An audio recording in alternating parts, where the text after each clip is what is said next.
Delivery দিতে হবে। কিন্তু আমি বুঝতে পারছি না মা ওই হাত নিয়ে কাজটা করবে কি করে। সেটাই তো কথা, তোর মা তো তোকে ফোন করতেই বারণ করেছিল, কিন্তু আমি আর কোনো উপায় না পেয়ে তোকে ফোন করলাম। অদিশা, তুই তো সারা জীবন তোর মা বাবার পাশে থেকেছিস, দেখ না মা, কোনোভাবে যদি ম্যানেজ করে অর্ডারের কাজটা একটু সাহায্য করতে পারিস।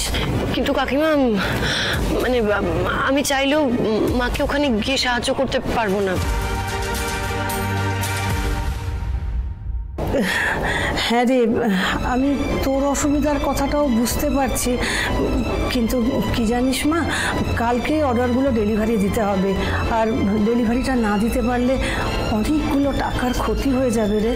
আচ্ছা ঠিক আছে, বলছি আমি রাখলাম এখন, আমি তোমায় জানাচ্ছি। হ্যাঁ, কি করবো না করবো সব জানাচ্ছি, রাখছি। হ্যাঁ হ্যাঁ, রাখ মা, রাখ। কিন্তু এখন তো আমি বাড়ির বাইরেও যেতে পারবো না, তাহলে মায়ের অর্ডারের কাজগুলো করবো কি করে?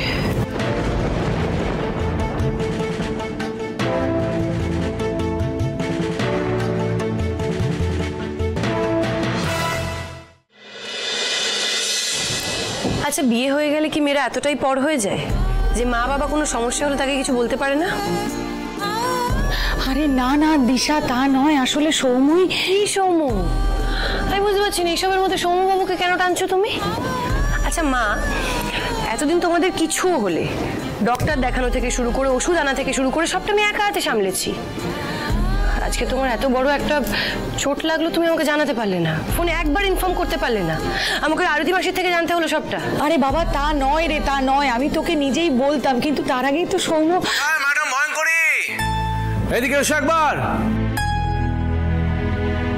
মনে হয় সৌম্যবাবু ডাকছে। মা, আমি তোমাকে পরে ফোন করছি। হ্যাঁ, আচ্ছা আচ্ছা, ঠিক আছে।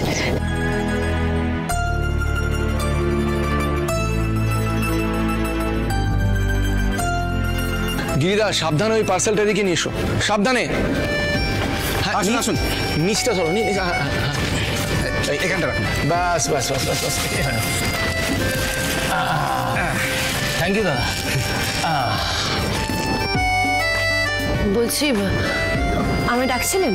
দা ভাই, এটা কি গো? নতুন কোনো মিউজিক ইনস্ট্রুমেন্ট নাকি? আরে না না, এটা আমার কিছু নয়, এখানে অন্য একটা জিনিস আছে,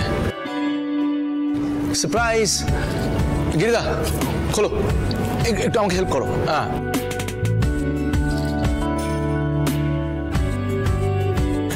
এই তো। কাছাকাছি পেলে ভালোবাসি তুমি।